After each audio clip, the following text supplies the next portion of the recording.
তোমাদের যেটা পড়ালাম টাস্কি আর লিম্পির গল্পটা হাতির, এবার তুমি আমাকে হাতি সম্বন্ধে কিছু বলো তো, যে হাতিটা কেমন দেখতে বলো। It elephant is a big animal. মানে হচ্ছে এলিফ্যান্টটা হচ্ছে, হাতিটা হচ্ছে অনেক বড় একটা পশু, বুঝেছো, জঙ্গলের মধ্যে।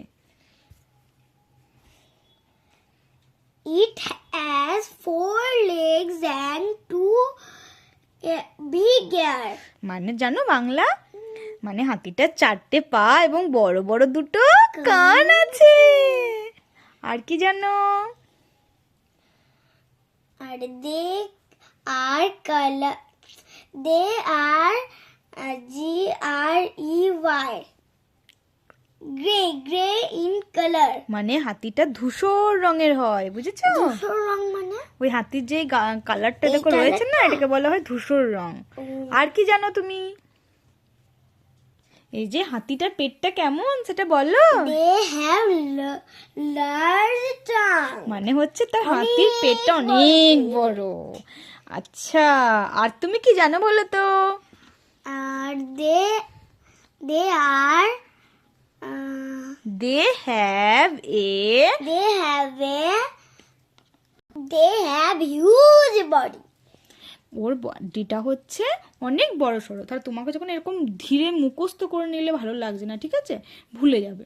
তুমি ভাববে যে হাতিটা হচ্ছে অনেক বড় অ্যানিমেলস, মানে জঙ্গলের মধ্যে অনেক বড় একটা পশু। তখন তুমি মনে মনে ভাববে, ও আচ্ছা, তাহলে elephant is a big animals.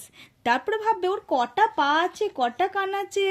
তখন তোমাকে বলতে হবে it has 4 legs and 2 big ears. তারপর তোমাকে ভাবতে হবে এলিফ্যান্টের পেটটা কেমন। তারপর তখন বলতে হবে they have a large trunk. Trunk মানে হচ্ছে পেট, ওর পেটটা হচ্ছে অনেক বড়। তারপর তুমি ভাবলে এলিফ্যান্টটা তো কি কালারে হয়, তাহলে জানো তুমি কি কালারে হয়? They have grey. আচ্ছা, they are grey in colour, মানে সে হচ্ছে ধূসর রঙে। তারপরে কালার। আচ্ছা, তুমি আমার ভুল ধরছো না।